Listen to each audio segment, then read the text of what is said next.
नमस्कार, मी पंजाब डक. आज आहे 21 जानेवारी 2026. मी म्हटलं होतं ना 22 तारखेपासून राज्यात थोडं ढगाळ वातावरण सुरुवात होणार आहे. 21 जानेवारी आज देखील राज्यात दुपारनंतर बऱ्याच ठिकाणी ढगाळ वातावरण राहणार आहे, म्हणून हा अंदाज लक्षात घ्यायचा. 21, 22, 23, 24 पर्यंत असंच राज्यामध्ये पूर्व विदर्भ, पश्चिम विदर्भ, दक्षिण महाराष्ट्र, उत्तर महाराष्ट्र, कोकणपट्टी, खानदेश सगळीकडे असं ढगाळ वातावरण राहणार आहे, म्हणून हा अंदाज सर्व शेतकऱ्यांनी लक्षात द्यायचा.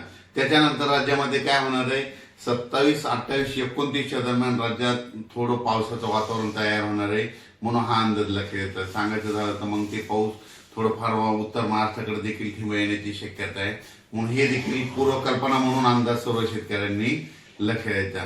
राज्यातल्या सर्व शेतकऱ्याला सांगू इच्छितो की हे ढगाळ वातावरण वेलवर्गीय पिकासाठी खूप चांगलं आहे. त्याच्यानंतर तुम्हाला एक सांगू इच्छितो की हरभऱ्याला फुलं लागण्यासाठी देखील खूप चांगलं वातावरण आहे, म्हणून हे देखील लक्षात घ्यायचं. पण ह्या वातावरणामध्ये काय म्हणणं, ढगाळ वातावरण राहत असल्यामुळं राज्यामध्ये धुई धुकं देखील राहतं. धुई धुक्यामुळे काय होतं की द्राक्ष बाग, डाळिंब शेतकऱ्याचं अतोनात खूप नुकसान होतं, म्हणून ही अंदाज सर्व शेतकऱ्यांनी लक्षात घ्यायचा. कर्नाटक, नेपाळी जत ह्या भागातल्या शेतकऱ्याला, तंबाखू काढणाऱ्या शेतकऱ्याला सांगू इच्छितो की राज्यामध्ये आणखीन 26 तारखेपर्यंत असं ढगाळ वातावरण राहणार आहे, म्हणून हा अंदाज लक्षात. पण 28, 29 दरम्यान राज्यात वातावरण थोडं खराब होणार आहे, बिघाड होणार आहे, म्हणून हे अंदाज सर्व तंबाखू काढणाऱ्या शेतकऱ्यांनी सर्व शेतकऱ्यांनी लक्षात घ्यायचा. वीट उत्पादकांना देखील हा अंदाज लक्षात घ्यायचा, कारण की खूप काही असा मोठा पाऊस नाही, मागे जसा आलता ना तसा तुरळक ठिकाणी कुठेतरी थेंब येणार आहेत, म्हणजे 28, 29, 30च्या दरम्यान, म्हणून हे अंदाज सर्व शेतकऱ्यांना लक्षात घ्यायचा. उत्तर महाराष्ट्रातल्या सर्व शेतकऱ्याला सांगू इच्छितो की 29, 30च्या दरम्यान, 28, 29, 30च्या दरम्यान तुमच्याकडं थोडं जास्त खराब वातावरण होणार आहे, ढगाळ वातावरण राहणार आहे, म्हणून उत्तर महाराष्ट्रातल्या शेतकऱ्यांनी हा अंदाज लक्षात घ्यायचा.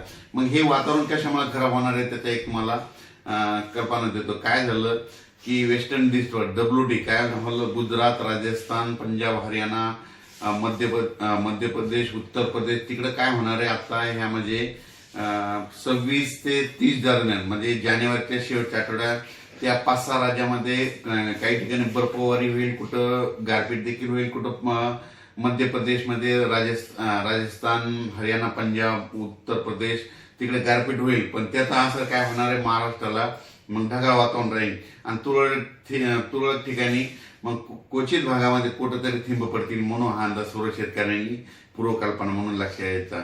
म्हणजे सांगायचं झालं तर मग फक्त महाराष्ट्रामध्ये ढगाळ वातावरण तुरळक ठिकाणी 28, 29च्या दरम्यान कुठंतरी काही भागात अंशतः थिंब येण्याची शक्यता आहे, म्हणून हा अंदाज सर्व शेतकऱ्यांनी लक्षात द्यायचा. खूप काही असा सर्वदूर मोठा पाऊस नाही, फक्त मागे जशी परिस्थिती झाली होती तशीच परिस्थिती आता राहणार आहे, म्हणून हा अंदाज सर्व शेतकऱ्यांनी लक्षात घ्यावा.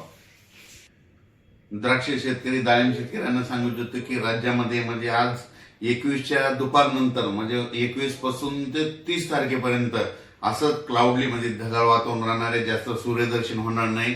त्याच्यामुळे तुम्ही तुमच्या फवारणीचं तुमचं नियोजन करू शकता.